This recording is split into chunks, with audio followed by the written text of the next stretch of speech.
Okay, welcome to the Margin Business Digital Entrepreneur Podcast. Today we got an old friend, an old guest, Ben Leonard from ecombrokers. Ben, it's been a while that we have been talking. There has been a lot going on, from another e-commerce brand to several other ventures. Please tell us more. There's, I cannot even put this, I think, into one sentence. So I let you explain this to us right now. Sure, yeah. So a lot's been going on. I'll give the listeners and viewers a little recap on who I am and why I kind of know what I'm talking about and what's been kind of going on. I got started in e-commerce in 2016. I created a fitness brand because that's my passion, and I believe everybody should build a brand about something they're passionate about. Scaled it up. We were doing about $6 million US dollars in top line sales when I sold it in late 2019. That was right at the beginning of the explosion of mergers and acquisitions in e-commerce. It became a thing. It didn't used to be a thing where you could sell your e-commerce business. My experience with the broker I used was left a lot to be desired. And luckily, my accountant, Allison, saved the day. She helped me to resurrect that deal. We got the deal done. And at the end of the process, we said to each other, the obvious thing to do here is create a better brokerage. So we created ecombrokers, which you mentioned before. So I'm doing ecombrokers, helping people plan and then execute their sale, whether they want to sell now or in 6 months or 12 months or 18 months. We help them get there. But at the same time, I still love brands. So I'm still building brands. I launched a new brand about 2 weeks ago. I'm building another brand now that's going to launch in a while because there's still prototyping work to do and a Kickstarter to run. But basically, I still have my feet in the trenches. I still understand what it is like to develop a brand from scratch, market it to your customers, and all the trials and tribulations that come with that. So, I'm a brand guy and I love it. And I love e-commerce. And that's why I'm here. And if you want, we can talk about why 2022 has been a little bit crazy for e-commerce, especially in the mergers and acquisition side of things, and kind of update the listeners on what's going on and what they need to do to get their business in a great position to sell as we move out of the difficult times we've been into. Definitely, because 2021 was definitely was a very complete crazy year in terms of acquisitions and all the money which was flowing in. And I kind of felt like, okay, it's even for anything else, the financial market, for the crypto world, everything was like, okay, this is Disneyland. What is going on? Something is wrong, So take what you can take, and then just sit back and relax and watch the show. And this is what's actually going to happen now. It's you need just to watch the show and be patient right now. So what is your suggestion for 2022, or maybe we do a little recap of 2022 as you already suggested? Yeah, absolutely. So in 2020 and 2021, we saw a lot of people selling pretty average, not great businesses for very high multiples. People who weren't that good at business were getting very rich. And good for them. I'm glad they did. But now we've gone through a massive correction that's probably gone a little bit too far the other way. And now we're coming back to a bit more of a normality. So what's happened and why? Well, in 2022, the shopping spree that we all experienced during the worst of COVID finished. So suddenly there was a big change in the dynamic of consumer demand. The COVID shopping spree was over, but at the same time, production costs were still going up because we saw supply and demand issues. We ran out of supply because factories were still closing in China with the zero COVID policy, but also elsewhere, like Vietnam, for instance, which had been handling COVID very well, and then Omicron came along, and then suddenly Vietnam was not handling COVID very well. And of course, we saw all the shipping issues, which we all know about, but now shipping prices are coming back down again, thank goodness. So that's great. But at the same time, there's still tons of competition. Lots and lots of people are becoming entrepreneurs and getting into e-commerce, which I think is fantastic. But it does mean that there's more sellers, there's more competition, and e-commerce business owners are getting smarter. Like, it used to be quite easy to stay ahead of your competition by implementing the latest tip or trick, but now everybody knows about all that. So now we have to focus on really building a sustainable and legit brand, which is something that I'm hugely passionate about. So that happened. And then at the same time, the aggregators, who are the main people who have been buying e-commerce brands, have had this sudden reflection that actually the whole thing was not as easy as they hoped it would be. Their business model of buy e-commerce businesses at a low multiple, roll them up and sell them on, in theory works, but in practice, they've struggled with a lot of the implementation of the operational side of the business because they're not as nimble as you or I am on a laptop in our spare rooms running these businesses. They have struggled to hire the talent because the talent doesn't want to work for them. The talent wants to run their own business and then sell it, right? Sure. They had a bit of a lack of foresight as to how easy this would be. So because of all of that, all the situation post-COVID, the shipping, supply and demand, the realization by aggregators that it's not as easy as they thought, we flipped from being a seller's market to being more of a buyer's market because buyers were being a lot more careful about what they bought. Their risk appetite has decreased from the aggregators and the investors who are backing the aggregators. Many of them have completely paused acquisitions altogether because they would rather focus on getting the brands that they now own right rather than buying more of them. They don't want to do deals as frequently. They will only buy really great brands with a strong brand identity rather than taking a punt on a riskier business that they might have before. And rather than submitting an offer within, say, 48 hours of seeing a business, it's now taking them, a few weeks. And due diligence has taken them sort of 40 to 80 days rather than, say, 30 days as it used to. So a huge change. And all of this means that multiples have been depressed. Although having said that, multiples for good brands, if you have a great brand, you can still sell it for a strong multiple. And I would encourage people that have a great brand to still have confidence to sell at this time. And even more confidence to sell as we move out of 2022 and into 2023 because things are recovering. We're seeing it now. We're getting deals done now. Yeah, I see the same thing, but I'm still a little bit worried, kind of about the situation because we don't. I mean, now what all the sellers and everyone see, which are not scratching behind the surface, they don't see, for example, that there is JP Morgan, one of the the big banks which were actually behind this. I just name one. I don't name the whole list, but you can imagine who is the rest of the whole list. So we talk about the major banks of the world who are actually who were funding all of these projects or still funding all of these projects. So for me, it's definitely an indicator that they are not going anywhere. They will be there. They will be buying.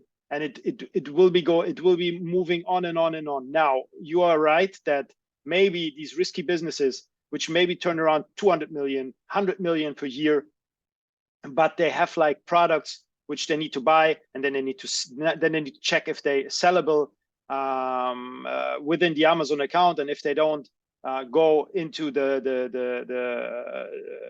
if they don't make the revenue what they expect, they're going to throw it out. So these type of brands, they have the power to test it, what smaller brands don't have. Actually, you need to test it before. If not, you might run out of money later on.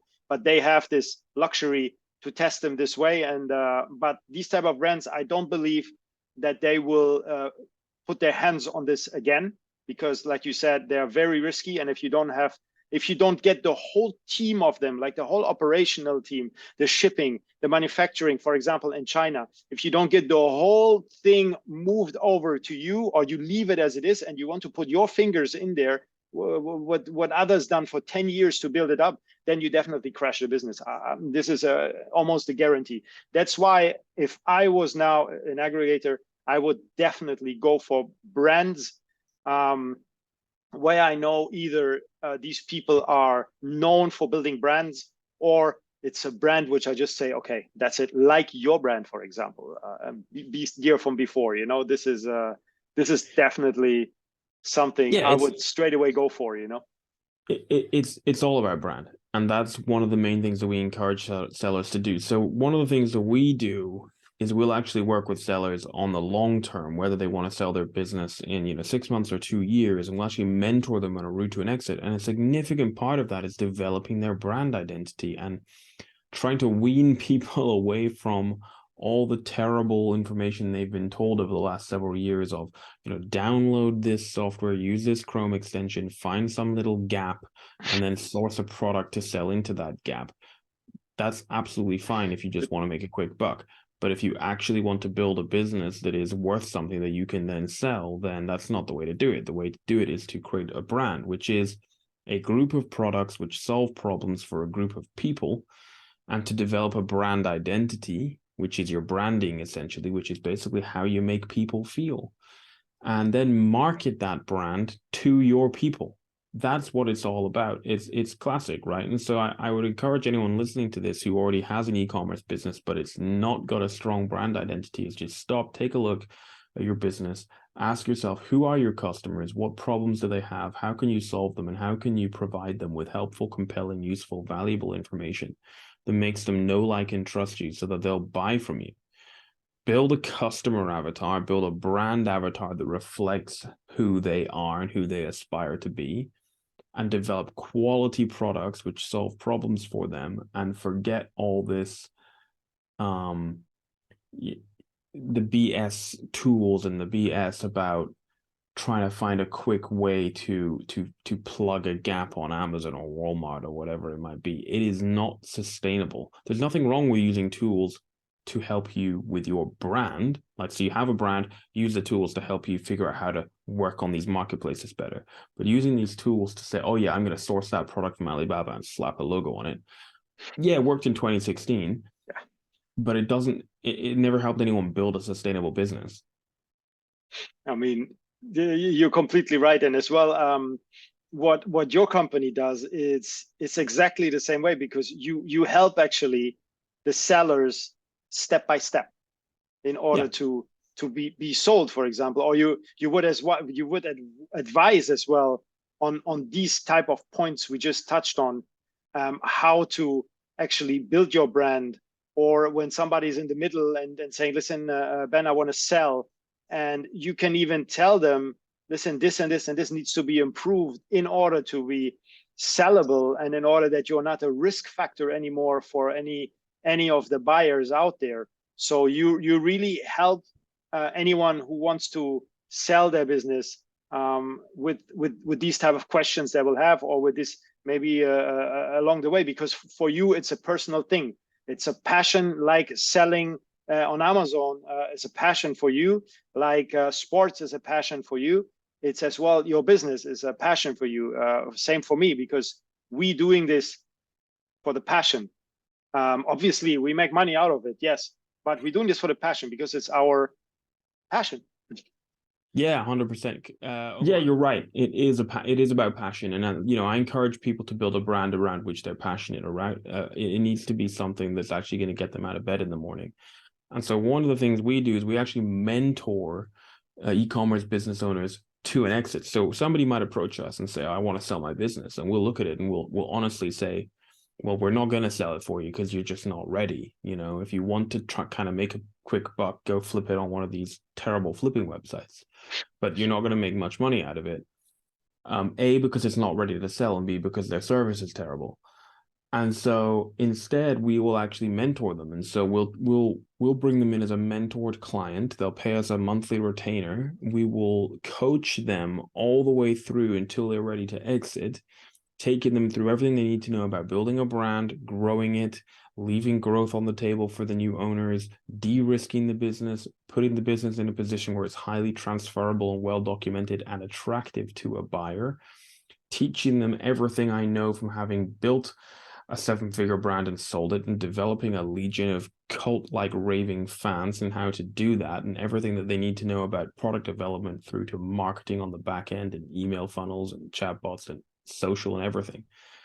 And then when we sell the business, the best part is we'll give them half of whatever they paid us in mentor fees back, credited against our commission. That's a great promise, It's a great deal. And the reason we do it is because I am fed up, we are fed up, of all the false narrative flying around there of develop a business which it doesn't really matter if it's a brand, just have an Amazon account that's generating some cash flow and somebody's going to buy it from you. One, they're probably not going to buy it from you. And two, if they are going to buy it from you, they're not going to pay you very much for it. And the reason that these lies are still flying around is partly because there was some truth in it a couple of years ago, but partly because the people that are still spreading these lies are just the fake gurus online who've never actually had a successful e-commerce business themselves, have never actually exited, and therefore they don't know that that's not the truth, right? They're just parroting what they learned somewhere else as well. So it's really important that people understand that e-commerce, I think it's because it's online, right? And it feels like it's not real, right? You turn on your computer and that's where you go work on your e-commerce business, right? It feels like it's not real life, but it is real life. It is a big boy grown up business. Oh yes, 100%. And you need to treat it like a big boy grown up business.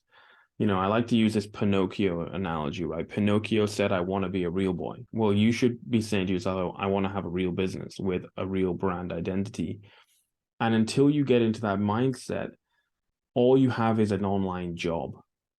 And there's nothing wrong with that. It's okay to have an online job, but you just have to accept that you're not building something that you can sell. And the moment, it's like a hamster on a, you know, those hamster wheels, right?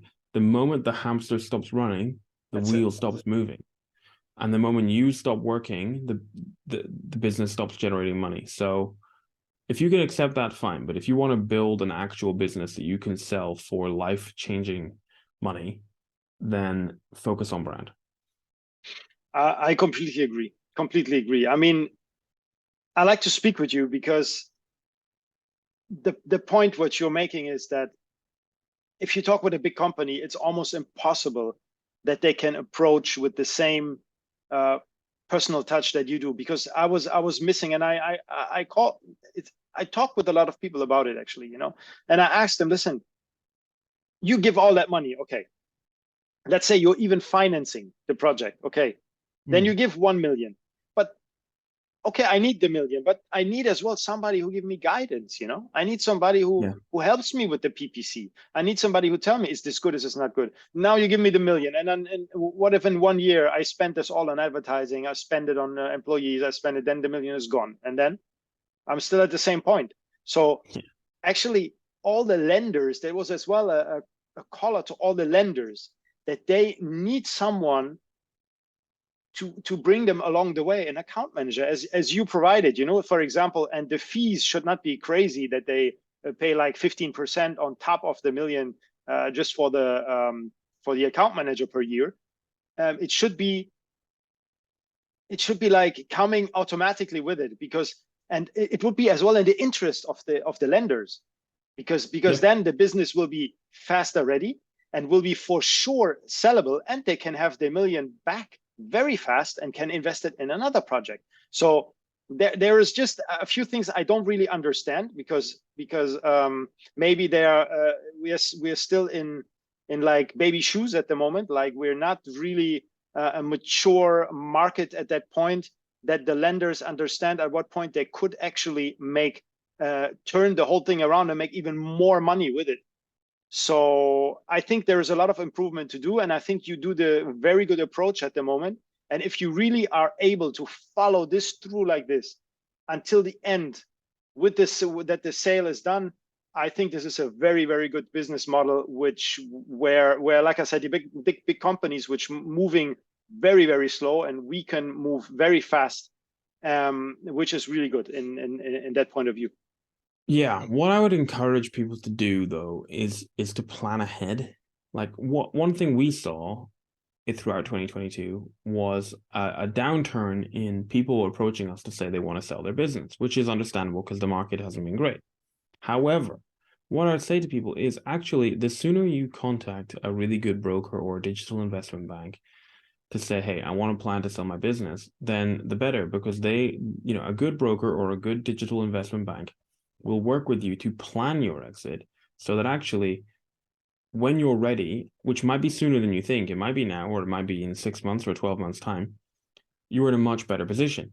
Rather than you wait until you think you're ready, you go see them, but actually you discover you've got a ton of work to do, because either your business isn't there, or all the other things under the surface of the business are a mess that needs tidying up, and it's going to take you longer than you wanted.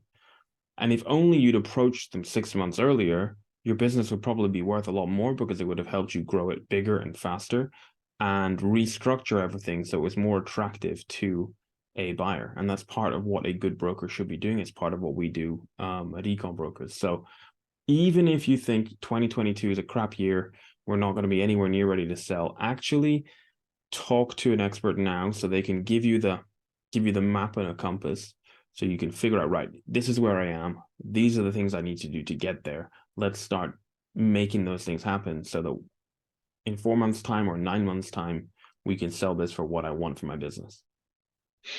Definitely, I agree. And 2022 is not the end. It's only the beginning. There was a little. Oh, yeah. Let's say a little joyride, like in the beginning of 2021. Then we came back to reality, and the business from now is only growing. So I don't see any problems in e-commerce coming soon. I see only growth. But I would as well encourage everyone to really be patient. This is one thing, and people need to learn. Be patient. Even though now maybe you're making a minus, I don't know. There is some struggles. There is the shipping. There is the product costs. There is the competition, which are better.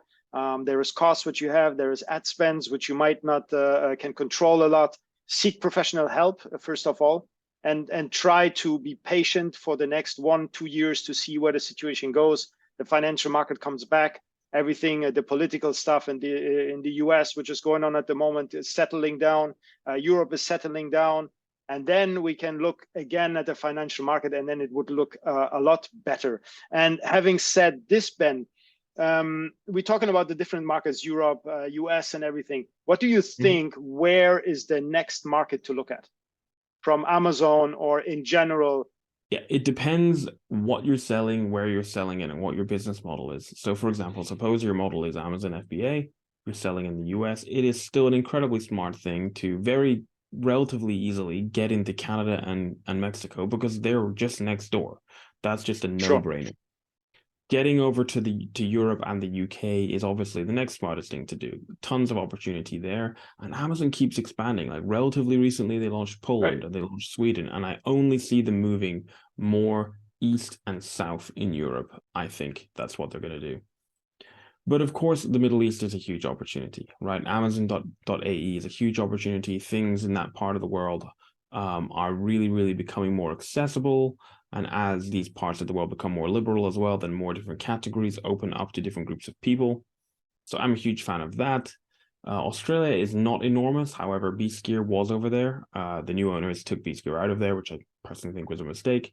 So I don't have a problem with basically anywhere that Amazon is, use it because it's just so easy. Why would you not? If you have, provided you have the cash flow, do not spread yourself too thin. Do not try and expand to all of the Amazon marketplaces and then find you're out of stock in all of the Amazon marketplaces. That would be stupid, okay? One step at a time. But if you have the cash flow to provide the inventory to support these places, why would you not test them out? They make it so easy. They literally do everything for you. You send it to the warehouse, they fulfill it. Easy. Your reviews will even port over from each marketplace. So you get a head start. That's what I would be doing. And I forgot to mention India as well, which of course is gigantic. But do not discount all these really interesting little marketplaces across Europe. Cdiscount, Ball, Allegro, all very, very interesting. And of course, in Latin America too. So basically what I'm saying is try everything provided it fits your brand and who your customers are. There's no point in selling your products into a market that doesn't have any interest in your products, right? So do your homework. But if you have the cash flow to support it, test. Very good. Data is the key at the moment. It's so true. Yep. Yeah. Thank you so much, Ben. We're I think this is already a lot of information, and it's really good that we could get you again on an update. I think it was way too long. Pleasure to be here. Because I think it was again 1 year or something. Something like that. Let's do it again soon. Definitely. Always updates is always good, and let's see where the market goes and if our predictions are correct. Which I strongly believe, we will see each other next year in an upcoming market, upgoing market. I think we will. Thanks, Omar. Thank you, Ben. Take care.